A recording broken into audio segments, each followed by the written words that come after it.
Alright guys, today we have a really awesome video for you. We're going to go ahead and take a look at Jonah Williams. Good did he play in the preseason? And also, how good he played based on what Frank Pollack, the Bengals offensive line coach, how does he think he did? Let's go ahead and get right into it. Starting off right away, guys, we have quotes today from Frank Pollack and we have quotes from Jonah Williams. We actually also have a little bit of an insight on, how everything went down and how he actually ended up playing last week's game. So let's go ahead and get right into it. Ever since he reported for training camp, Jonah Williams said he wanted to sit down and have a talk with the coaches about his switch to right tackle. On the day he decided he was going to do it, Cincinnati Bengals offensive line coach Frank Pollack approached Williams first thing in the morning and eliminated the need for a meeting. What Williams wanted to communicate was his desire to get some preseason snaps at his new position. But that's exactly what Pollack wanted to discuss during their early morning talk last week. How did Jonah Williams fare in his first preseason game? Even going into camp, I figured it would be good, Williams said. I don't know what their plan was for playing their starting guys in the preseason. I thought regardless of what happens in camp, I want to get some reps in a game just to feel the speed and stuff like that at a new position. Mission accomplished. Not only was everyone in agreement that Williams should play the preseason, even when the rest of the starters weren't, the 11 snap toe dip during the 13-13 tie at Atlanta was exactly what the 2019 first-round pick and the coaches were looking for. I wanted him to play comfortable, not look awkward. I wanted to see a guy who could play smooth in his sets. I saw that, Pollack said. I thought he did a good job. I think he could sell play action a little more at the line of scrimmage, but other than that, I thought he did good. He looked really confident and natural in his movements. And they had their starters out there. It was great work for us and for him. Williams has requested a trade after the Bengals signed. Yeah, he requested a trade after they signed Orlando Brown. Talked about it many times on the channel, but just a real recap scenario. It was miscommunication based on what Jonah Williams said. It wasn't that, he wanted to leave the team, but it was simply that no one told him Orlando Brown got signed. And then after that, it was just like no one would actually listen to him or talk to him. He tried calling, his agent tried calling, so eventually his agent sent a text that they wanted to be traded. My guess was it was majority of what the agent idea was and not more or less the idea of Jonah Williams. But nonetheless, though, it is what it is. At the end of the day, it did happen.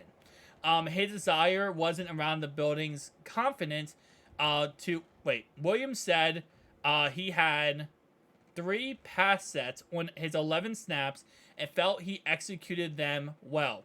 His desire wasn't around building confidence in his ability to play right tackle. That's already locked in, he said. It was more about the comfort level.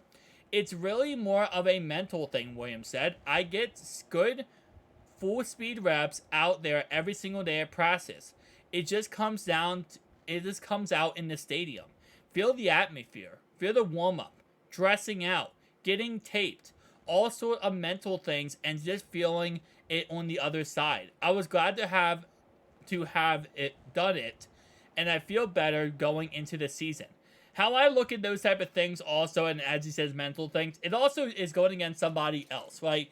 Not going against your own team. Because at the end of the day, when you go against another team, they're going to give you every single thing they got against you, right? While yes, the defense's calls might be a little bit more, vanilla, at the end of the day, they're going to give you everything they have, every single play, because they're trying to make a team. All those guys are.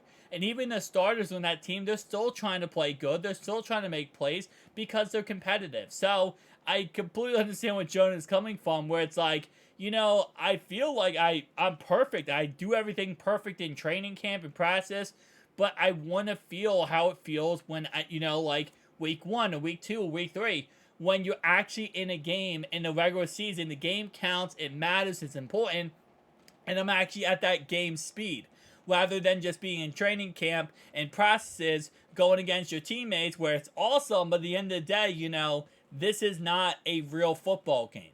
So I love that about him. I really am excited that, he could have just sat there and said, okay, I got the right tackle position. I'm not going to play any of this, whole entire preseason, and that's cool. I don't care. But instead, he's like, no, I want to make sure I'm ready for the regular season. I want to make sure that I do my job at a correct level once the regular season comes around. Because if you don't, obviously, guess what? If he messes up or fails, our quarterback is the person who is the direct person who gets hurt slash, something bad happens if he fails or messes up. So at the end of the day, and we don't have really a backup right now for him. At the end of the day, Collins is going to come back sometime this season. But keep in mind, if Jonah does not succeed, his direct backup would be either Cody Ford or Jackson Carman. It was Jackson Carman at first, but then now they're trying him out at left tackle, and he's actually pretty okay at left tackle. He played last preseason game at left tackle, and he was actually pretty, decent. But if that's the case, then yeah, Cody Ford's his backup. And if you watched last week's preseason game, Cody Ford looked horrendous. He looked like he was getting beat on repeat every single play. So I can't imagine him going out there and being our backup if, Jonah doesn't work out. And again, if it's not Jonah, we could put Carman there, but Carman was getting destroyed week 1 at right tackle. So we don't really have a plan B at this moment. Like, our plan B was Jackson Carman, and Jackson Carman has shown he's not a good plan B. So I don't really know what we're going to do if Jonah doesn't work out. So I'm really happy Jonah is taking this to the point where he wants to go out there and get the game speed, make sure he's ready, make sure he's set for the season, make sure everything is perfect because, listen, at the end of the day, it has to be perfect.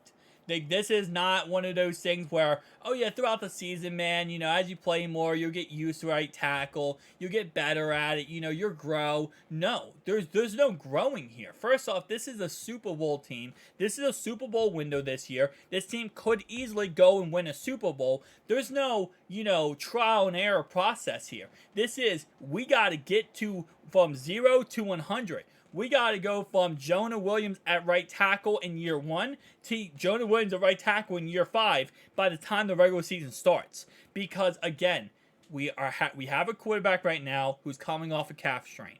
He should be fine. But if he takes a couple hits, he can re-injure that calf strain. So we can't have any of that happening.